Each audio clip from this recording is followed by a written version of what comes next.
जय हिंद। स्वागत है आप सबका आपके अपने यूट्यूब परिवार में। इस वीडियो में हम जानेंगे कि जो आज सवेरे से ही एक फॉर्मेट काफ़ी वायरल हो रहा है और बताया जा रहा है कि यह जो शिक्षक सक्षमता परीक्षा पास करने वाले शिक्षकों को जब नया स्कूल आवंटित किया जाएगा तो उनको उनके पुराने स्कूल से जहां वो वर्तमान में कार्यरत हैं वहां से एक NOC लेना पड़ेगा। NOC अर्थात नो ऑब्जेक्शन सर्टिफिकेट, जिसे हम अनापत्ति प्रमाण पत्र कहते हैं। और उस अनापत्ति प्रमाण पत्र के आधार पे ही उनको जो नए विद्यालय आवंटित होंगे वहाँ उनको ज्वाइनिंग मिलेगी।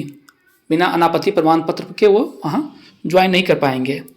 और ये जो फॉर्मेट है अभी जो BSEB या शिक्षा विभाग कहीं भी इसका ऑफिशियली कोई घोषणा नहीं किया गया है, बस एक फॉर्मेट के तौर पे वायरल हो रहा है। इसकी सत्यता क्या है वो तो बाद में जानेंगे।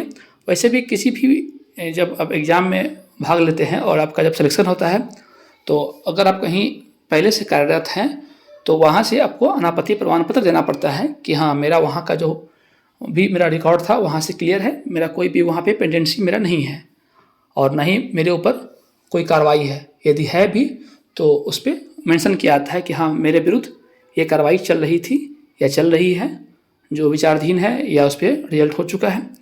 तो यह उस प्रकार का फॉर्मेट होता है। तो देखते हैं क्या है फॉर्मेट। इस फॉर्मेट में देखेंगे तो ऊपर पर लिखा हुआ है अनापत्ति प्रमाण पत्र, नो ऑब्जेक्शन सर्टिफिकेट, और इसमें विद्यालय का नाम लिखा गया है, अर्थात जिस विद्यालय में वर्तमान में आप कार्यरत होंगे वहाँ का इसमें नाम भरा जाएगा। और ये अनापत्ति प्रमाण पत्र आपको जो विद्यालय जहाँ आप कार्यरत होंगे वहाँ के जो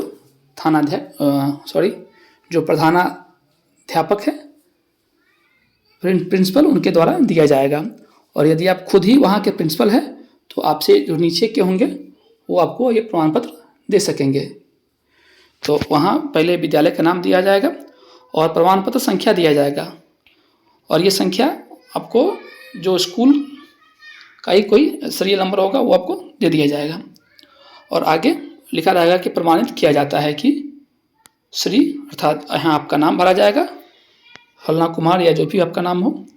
उसके पश्चात यदि आप शिक्षिका हैं तो पति का नाम, शिक्षक है तो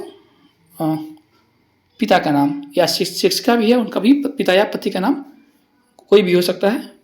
फिर जिस विद्यालय में आप कार्यरत हैं वहाँ का नाम दिया जाएगा और आपके जो विद्यालय जिस प्रखंड अंतर्गत पढ़ रहा है उस प्रखंड का नाम, जिला का नाम, किस विषय के आप शिक्षक या शिक्षिका हैं उनका यहाँ जिक्र किया जाएगा।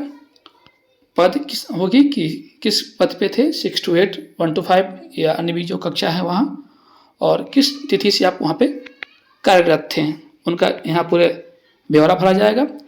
उसके पश्चात जो लिखा रहेगा कि बिहार बोर्ड के विज्ञापन संख्या, जो आपका विज्ञापन था जिसके तहत ये शिक्षक सक्षमता परीक्षा हो रही थी, उसका जिक्र करते हुए बताया जा रहा है कि उसके अंतर्गत जो बिहार विद्यालय सक्षमता परीक्षा के प्राथमिक या माध्यमिक स्तर के विशिष्ट शिक्षक बनने के लिए यदि कोई आपके विरुद्ध कोई विभागीय आपत्ति नहीं है तो उसमें दिया जाएगा नहीं है, और यदि कोई है तो वो उसमें मेंशन किया जाएगा कि आपके विरुद्ध या जिनके भी विरुद्ध हो ये पेंडिंग वहाँ बाकी है या विभागीय कार्रवाई चल रही है।